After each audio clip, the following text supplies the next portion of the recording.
Boa noite, pessoal. Hoje a gente vai para mais uma aula. Deus quiser que a gente esteja tendo aí um início, né? Apesar de ser sábado, de um final de semana muito edificante. Mais uma aula. Hoje estaremos com o irmão David, falando sobre um momento bem peculiar na vida de Elias. Gostaria de convidar vocês para a gente fazer uma oração de início. Vamos orar. Senhor nosso Deus e Pai, nós te agradecemos por mais esse dia que o Senhor nos deu, pelo tamanho do nosso Brasil, Pai, estar bem representado, nosso país, Pai, aqui, com várias pessoas de diferentes locais, com diferentes hábitos, diferentes culturas, podermos, Pai, por meio do Teu grandioso amor e misericórdia, estarmos estudando, Pai, a experiência, Pai, de um homem em um contexto totalmente diferente do nosso, que traz, Pai, aprendizados e ensinos importantíssimos para a nossa vida hoje ainda como cristãos. É no nome do Filho Jesus que nós te agradecemos nesse sentido. Pedimos pela vida do irmão David, que estará trazendo a mensagem, assim como aqueles que irão contribuir, Pai, em outros momentos. Em nome do Filho Jesus, amém.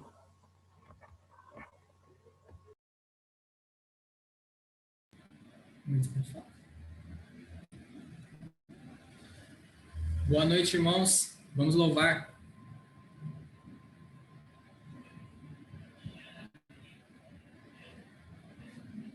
Estou alegre aqui, com Cristo Jesus estou alegre aqui, porque levou meus pecados para longe de mim. Agora estou alegre aqui. Estou cantando aqui, com Cristo Jesus. Estou cantando aqui porque levou meus pecados para longe de mim. Agora estou cantando aqui. Estou orando aqui, com Cristo Jesus estou orando aqui porque levou meus pecados para longe de mim. Agora estou cantando aqui. Estou louvando aqui, com Cristo Jesus estou louvando aqui, porque levou meus pecados para longe de mim. Agora estou louvando aqui.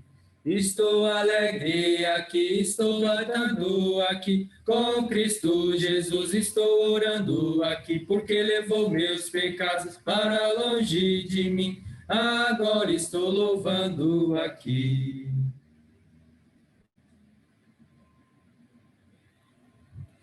Por tudo que tens feito, por tudo que vais fazer, por tuas promessas e tudo que és, eu quero te agradecer com todo o meu ser. Te agradeço, meu Senhor, te agradeço, meu Senhor.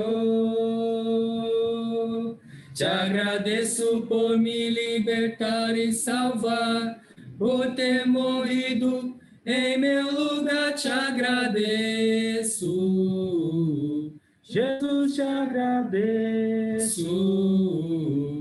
Eu te agradeço, te agradeço.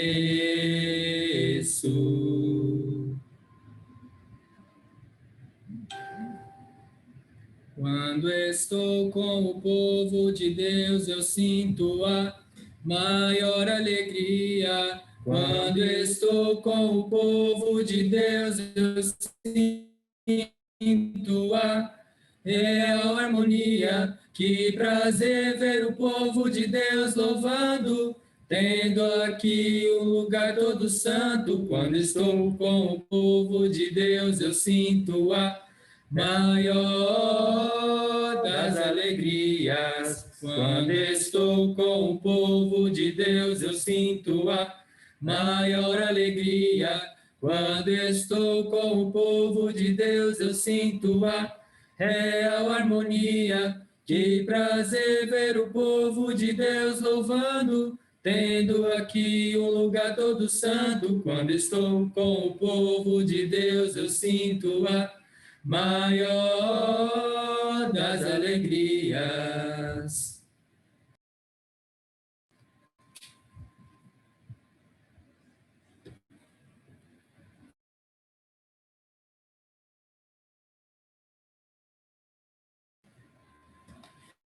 Então, boa noite a todos. Boa noite.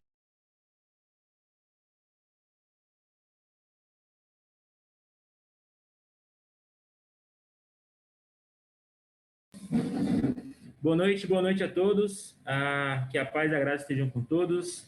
Hoje eu vou apresentar David, acho que alguns já conhecem, a gente teve aulas com ele já. Professor do AME, trabalha como missionário também aqui em Jardinuna, João Pessoa, e é um servo, um homem de Deus, um homem que deixa sempre Deus usar ele. Tem 2 filhas, tem a sua esposa, e a gente convidou mais uma vez, porque a última aula que ele deu foi muito bom, e a gente chamou ele mais uma vez para estar dando essa aula para a gente. Espero que vocês estejam com o coração aberto, estejam os pensamentos abertos, para a gente poder escutar o que Deus tem para falar através do nosso irmão David agora. Queria pedir para todo mundo baixar nossas cabeças, para a gente poder estar orando por esse irmão e por esse momento também. Senhor, meu Deus, meu Pai, muito obrigado por mais um dia. Obrigado por esse momento, Pai, que estamos aqui agora no sábado, onde cada um guardado, cada um nas suas casas, mas com um só propósito, um só alvo e um só foco, Pai. Que é mais de Ti, que é se alimentar espiritualmente, que o Senhor possa estar usando o Teu irmão David, Pai, para que ele possa passar uma mensagem para nós, para que ele possa aprender e nós também, Pai. Que nós possamos sair daqui hoje diferente, Pai, de como começamos essa reunião. Muito obrigado por cada um que está aqui. E é em nome do teu filho amado que eu te oro e te agradeço para tudo sempre. Amém. David. Boa noite! A paz de Cristo a todos. Não me pergunte por que meu nome é Adriana McKinney, viu? Eu acho que eu estou no computador dela em vez no meu. É muito bom estar aqui com vocês. Que Deus os abençoe desde já. Pessoas jovens buscando a sabedoria divina num mundo maluco. Então, vocês estão de parabéns e eu estou muito feliz de estar aqui. Desculpe por escolher um assunto tão deprimente. É importante a gente estudar sobre desânimo e depressão, até porque se vier bater na nossa porta, a gente pode ter um pouco de noção do que está acontecendo e de que forma nós podemos agir ou reagir a isso. O nosso texto hoje vai ser em 1 Reis, capítulo 1, e nós vamos estar falando sobre o profeta Elias, que é o grande profeta, né, do Velho Testamento, uma vida que vale muito a pena ser lida e entendida. Inclusive, no Monte da Transfiguração, quando Jesus apareceu lá com Moisés e Elias, Elias estava representando a todos os profetas do Velho Testamento, né? Então, é um nome importante, é um homem muito importante, e olhar a vida dele vai ser de grande valor. Aqui diz, no capítulo 17, 1 Reis, capítulo 17, versículo 1, que Elias era de Tisbe, em Gileade. A Tisbe é um lugar que os estudiosos têm dúvidas de onde fica, mas Gileade ficava da além do Jordão. Ei, mudaram meu nome, valeu, eu já não estou mais com o nome de Adriana. Perfeito, obrigado. Então, ele vinha da além do Jordão e havia uma certa discriminação entre os judeus que moravam ao leste do Jordão e oeste do Jordão. Elias está vindo para dar uma profecia para o rei Acabe do Reino do Norte, e ele está fora de casa.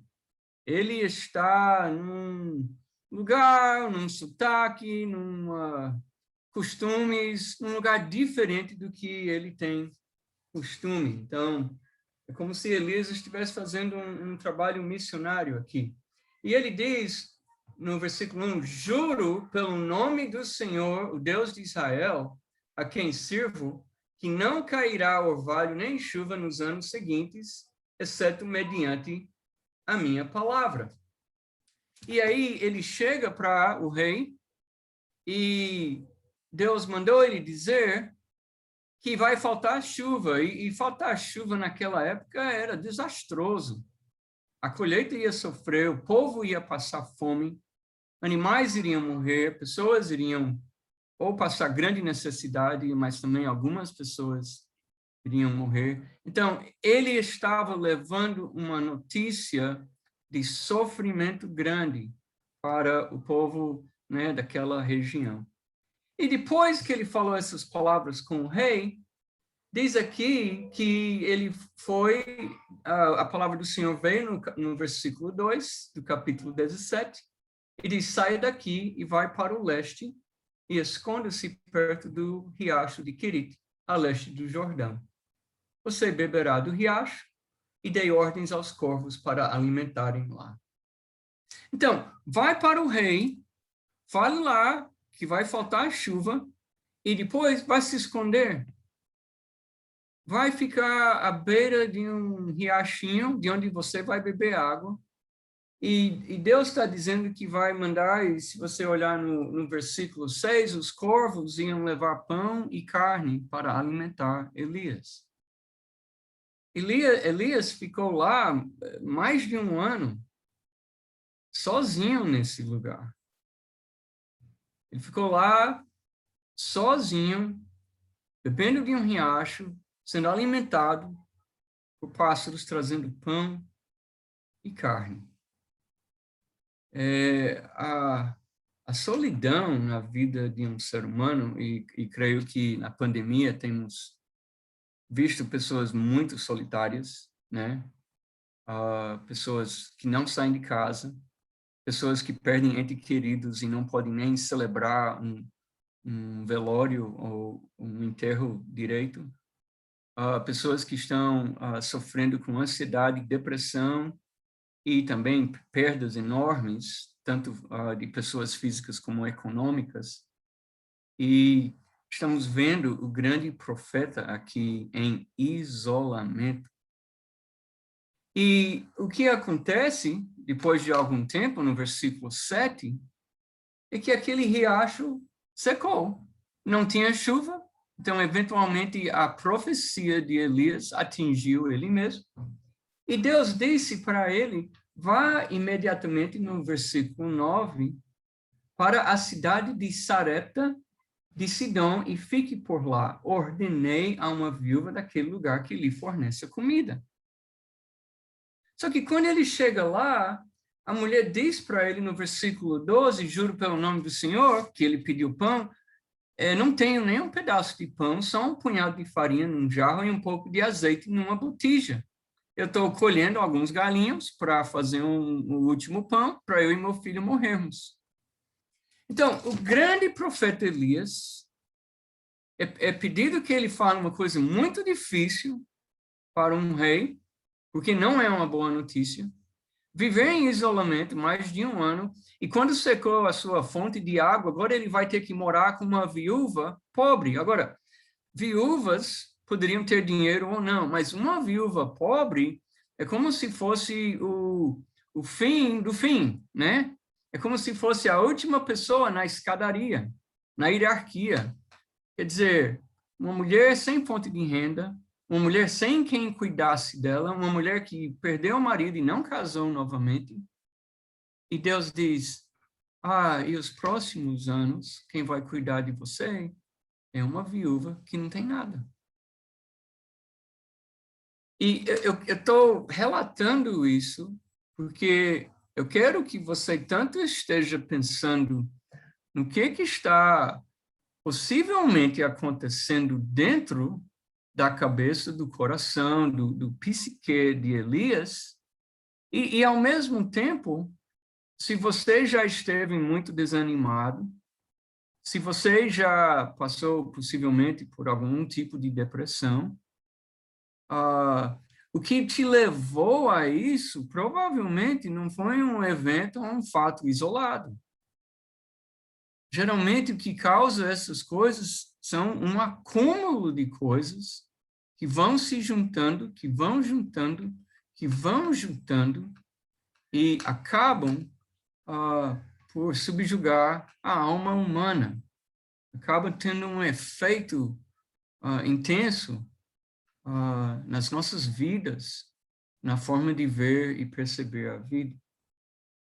Bem, se você olha no capítulo 18, ele se encontra com Obadias, que era um responsável no palácio de Acabe. Esse não é o profeta Obadias. E ele, conversando com ele, aqui diz, no capítulo 18, Deus diz, né, no versículo 1, depois de um longo tempo, no terceiro ano da seca, a palavra do Senhor veio a Elias e mandou ele se apresentar a Acabe, dizendo, pois enviarei chuva sobre a terra. Nota, foi depois de 3 anos que ia começar a chover, e a próxima vez que Deus falou com Elias, depois que mandou ele se esconder, pelo menos no texto, foi 3 anos depois, esperando sem saber quando é que ia terminar, o que iria acontecer. E o pedido de Deus era que avisasse a Acabe que a chuva estava vindo. Agora, como a fome, versículo 2, e Elias foi, como a fome era grande em Samaria, Acabe convocou Obadias, o responsável por seu palácio, homem que temia muito o Senhor. E como Jezabel estava exterminando os profetas de Deus, Obadias, no versículo 4, ele reuniu 100 profetas e escondeu em 2 cavernas, 50 pessoas em cada caverna, e estava tirando dinheiro, tirando comida do palácio para alimentar essas pessoas. Então, Elias dá uma profecia que vai ser uma desgraça na vida de todo mundo. Inclusive, Jezabel, com raiva dele e com raiva dos profetas de Deus, começa a matá-los ao ponto que eles têm que se esconder. E tem que lembrar que para Elias, o que ele está pensando? Eu não sei, mas ele sabe que o que ele falou está gerando fome, está gerando morte, está gerando dificuldade na vida de todo o povo. Não iria afetar só Acabe, um deus, um rei idólatra, e Jezabel, uma rainha idólatra, mas estava afetando todo mundo, inclusive aqueles que eram de Deus. Elias convidando para um grande confronto. Ele chama, se você olhar no 18, versículo 19, ele convoca todo o povo para encontrar com ele no Monte Carmelo. Ele manda trazer, né, os 450 profetas de Baal e também de Aserá. E a ideia é fazer uma competição para ver quem é que consegue chamar fogo do céu para queimar o sacrifício. E aí os profetas de Baal ficam invocando Baal o dia todo e nada acontece, e eles gritam, eles se cortam com objetos, e nada acontece. Mas note o que vai acontecer. Elias manda molhar o altar pesadamente para mostrar que o fogo que vai descer vai ser uma coisa impressionante. Mas olha a oração dele para Deus. Versículo 37. Isso é muito curioso.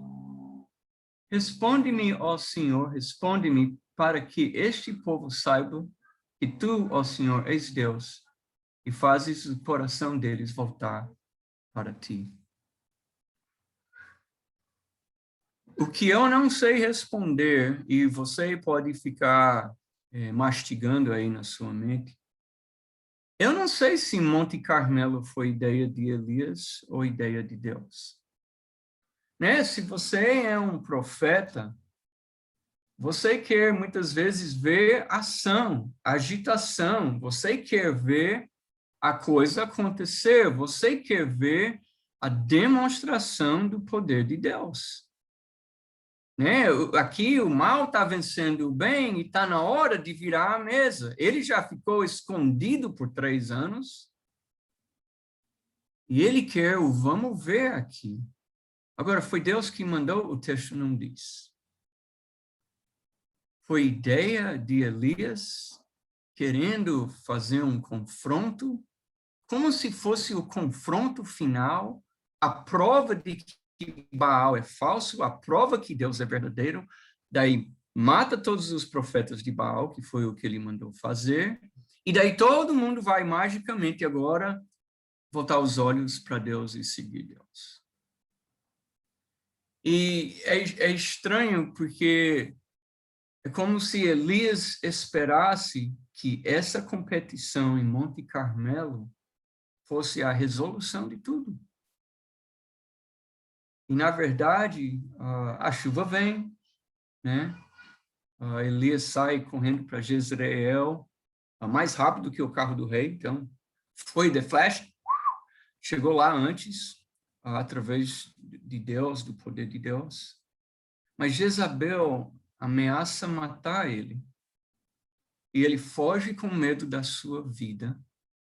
E no capítulo 19, quando ele está no deserto, ele ora ao Senhor, e ele diz no versículo 4, já tive o bastante, Senhor, tira a minha vida, não sou melhor do que meus antepassados. E aí é uma espécie de paradoxo, né? Porque com medo de morrer, ele sai fugindo. E eu sempre passei minha vida inteira curioso. Por que é uma vitória tão grande em Carmelo, em que Deus manda descer o fogo e consome todo aquele sacrifício pesadamente molhado, e depois ele é ameaçado e sai correndo, larga o servo dele numa cidade e sai correndo para o meio do deserto, não sabe nem para onde está indo. Mas o que é interessante é que Deus sabe para onde ele está indo, porque o anjo diz para ele, se você olhar, e essa é a segunda vez que o anjo manda ele comer, o versículo 7 do capítulo 19, o anjo do Senhor voltou, tocou nele e disse, levanta-se e coma, pois a sua viagem será muito longa. Para onde ele estava indo? Ele estava indo para Monte Horebe. O monte, o texto chama o Monte de Deus. E se Carmelo era uma demonstração do poder de Deus, Monte Horebe é onde o próprio Deus está, é onde ele mora. E Elias está sendo conduzido para o Monte Horebe para estar, não com o poder de Deus, mas para estar com o próprio Deus. Se você olhar no mapa, é mais de 160 quilômetros para onde ele ia. Ele viajou 40 dias e noites. Olha o número, né, de dias e noites que ele viajou. E a pergunta é, ele estava deprimido? Ele estava desanimado? Pessoas que ficam analisando esse texto, há uma divergência em opiniões aqui. Algumas pessoas acham que ele estava deprimido, outros acham que não. Se você começa a olhar, por exemplo, existem tipos de depressão. A gente tem depressão sazonal, que acontece onde invernos são muito frios. Existe a atípica, né? Normalmente quem está deprimido dorme muito e não come. E atípica, a pessoa come demais e não dorme. Existe a depressão misto, que é a pessoa tem um pensamento acelerado, irritabilidade e compulsão. Existe depressão pós-parto, existe depressão melancólica. Mas, pensando sobre depressão, a depressão maior, que é a mais comum, depressão leve, depressão moderada, depressão maior. Tem alguns sintomas que precisam estar presentes. Alguns desses sintomas são um estado deprimido, anedônia, que quer dizer falta de interesse ou prazer nas coisas. Há uma alteração no peso, perda ou ganho, distúrbio no sono, geralmente dorme demais, mas pode ser insônia também. Agitação ou apatia psicomotora, falta de energia, culpa excessiva, dificuldade de concentração e ideação suicida. E entre uma depressão maior, moderada, leve, o que se diz é que a leve a pessoa vai ter 2 ou 4 sintomas, a moderada 3 ou 4 sintomas e a maior 5 ou mais sintomas desses que foram citados aqui. E aí a pergunta, ele estava deprimido? Sim ou não? Era leve, era moderado? Ou era uma depressão maior? Bem, é difícil o diagnóstico à distância. Estamos falando de um homem que viveu no século 9 antes de Cristo. Longe, longe, longe dos nossos tempos. Mas vamos olhar para Elias. A gente já olhou o que aconteceu antes. E se Carmelo foi ideia dele ou de Deus, eu não sei. Mas, de todo jeito, havia uma expectativa de Elias em Carmelo, de que Deus iria, de repente, com esse grande evento, consertar todos os problemas em Israel e que as pessoas iriam daí seguir Deus daí por diante, porque Deus é o único Deus verdadeiro e Baal é um Deus falso que não pode fazer nada, de fato não trouxe fogo do céu. Mas olha comigo aqui no capítulo 19 de 1 Reis. Depois que ele viajou 40 dias e 40 noites, a palavra do Senhor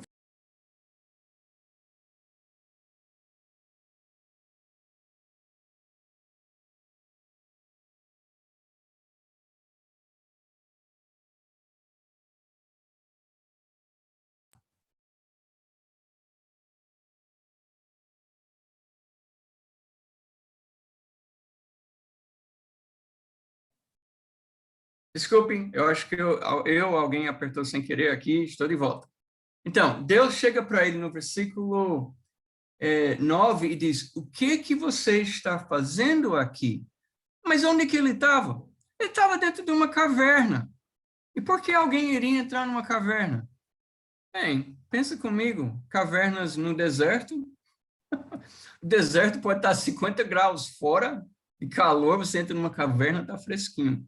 Ou de noite pode estar 0 graus fora. A temperatura dentro de uma caverna é constante. Ela não muda, ela não altera.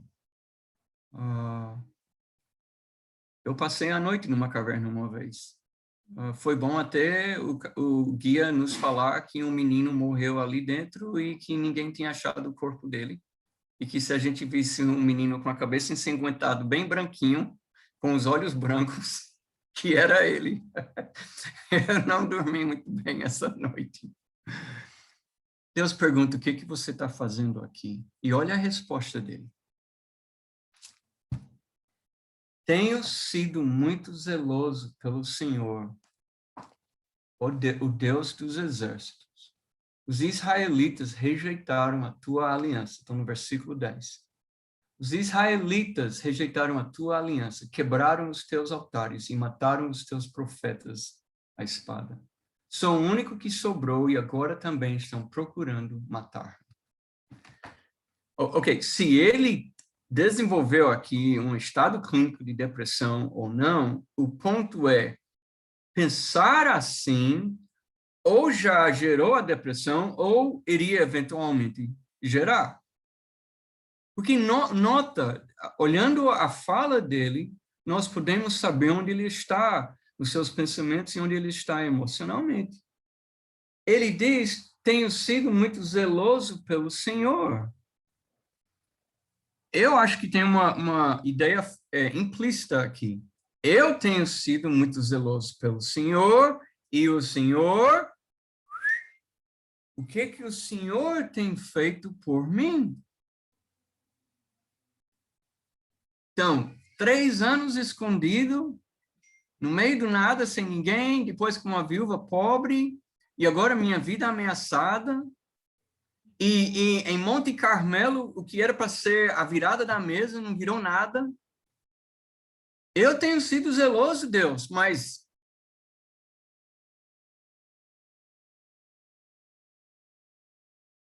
é a expectativa dele. Implícito aqui, ele está esperando algo de Deus que Deus não está fazendo. E ele diz, os israelitas, quantos?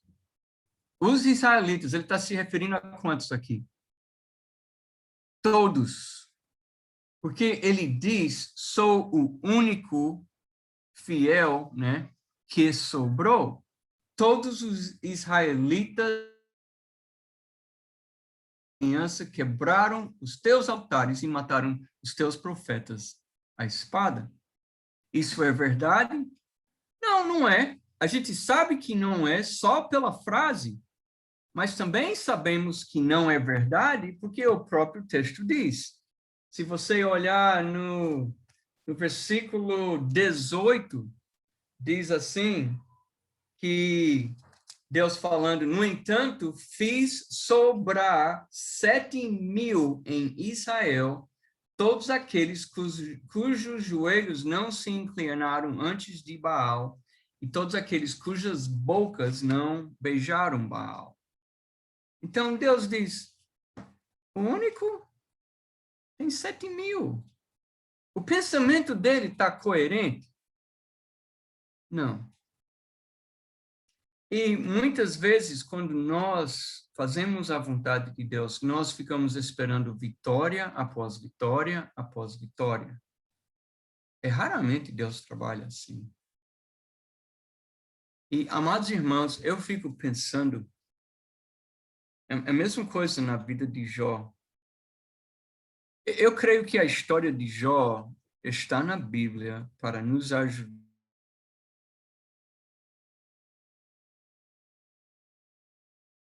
para mudar em Jó, porque Jó diz que antes só conhecia Deus de ouvir falar e ele agora via com os próprios olhos. E o estudo de Jó é um outro estudo fantástico, quem sabe um dia. Mas o que precisa mudar no grande profeta Elias? Porque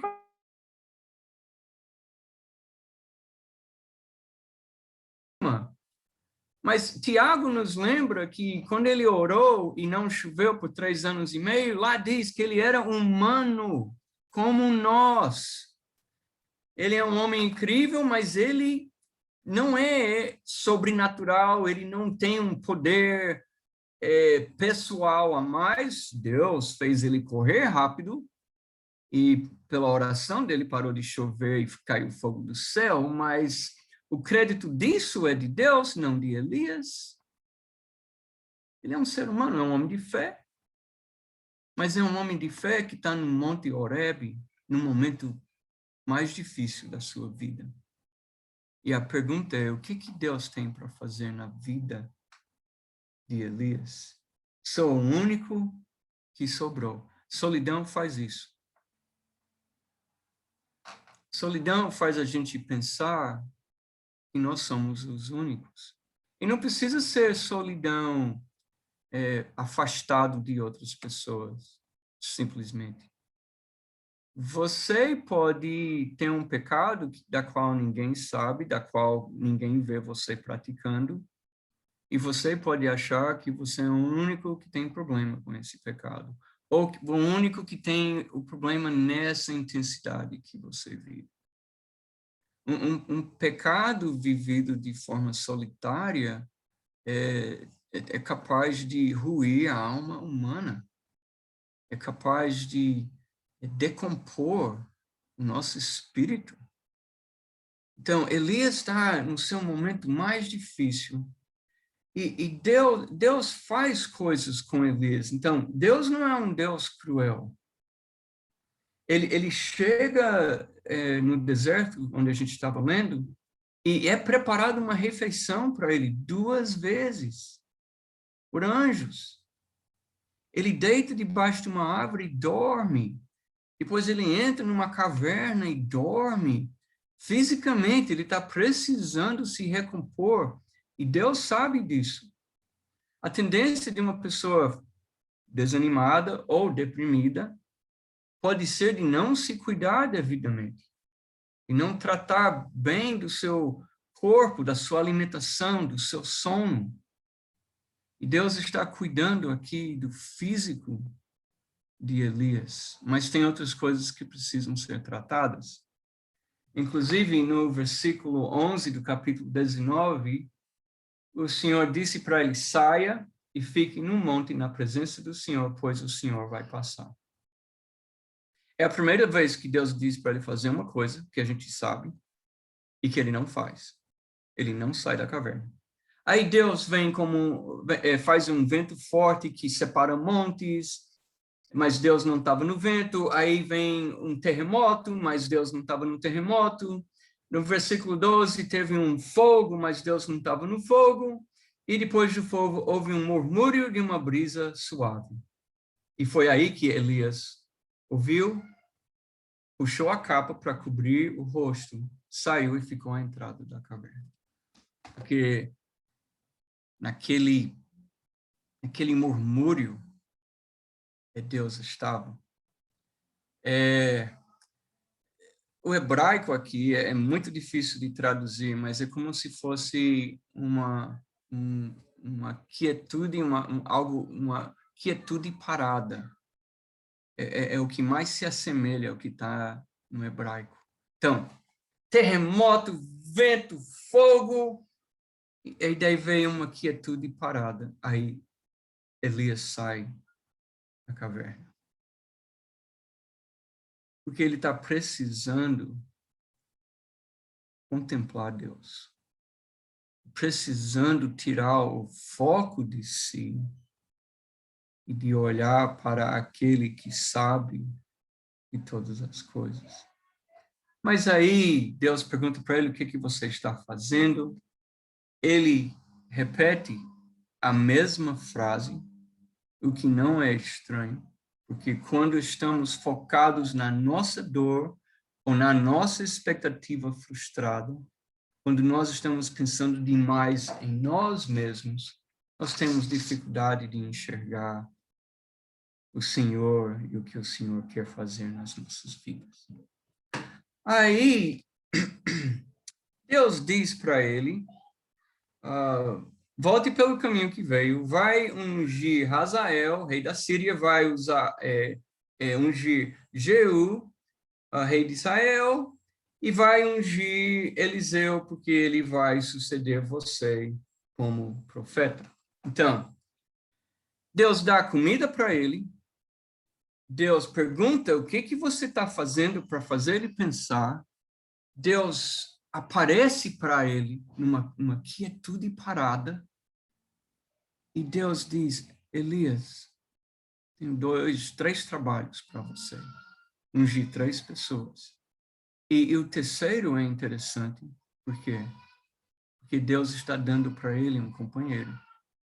Não está dando só para ele o profeta sucessor, mas está dando alguém para andar com ele, conversar com ele, participar da vida dele, para romper essa ideia de solidão que Elias está vivendo. Então, o desafio para nós aqui não é de jogar pedra em Elias.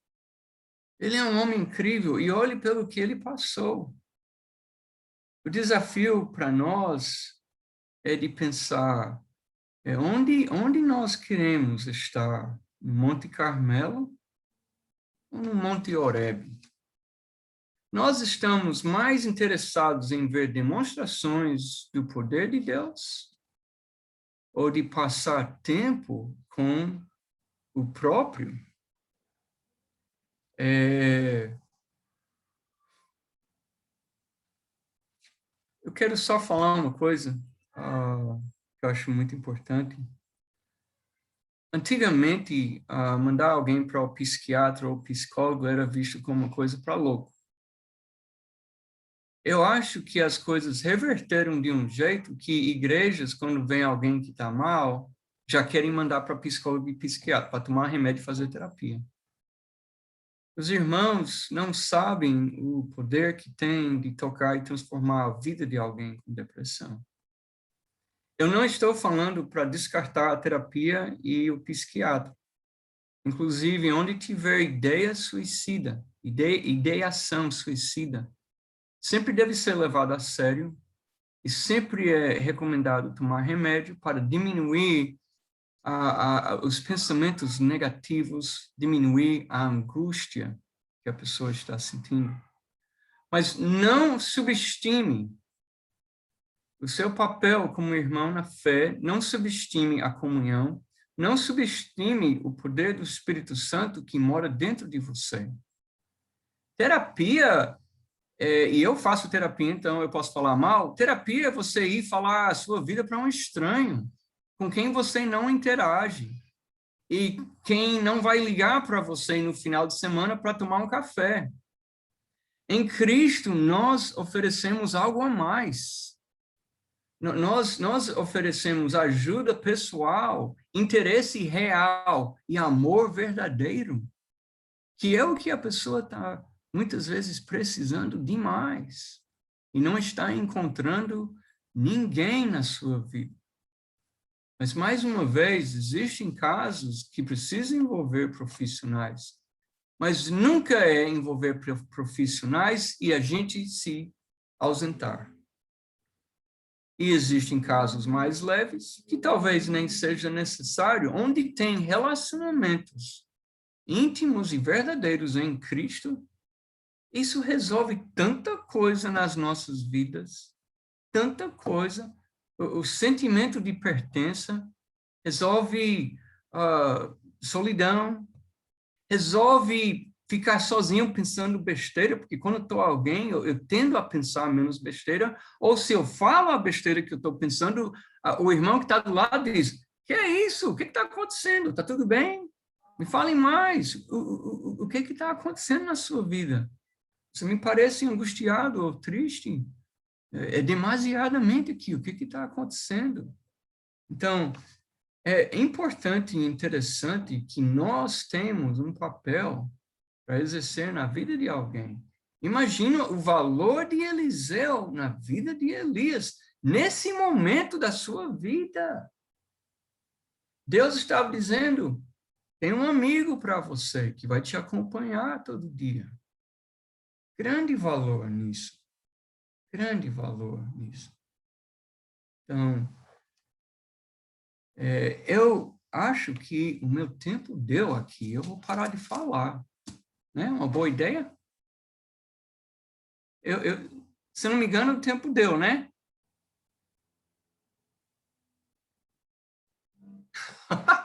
Alguém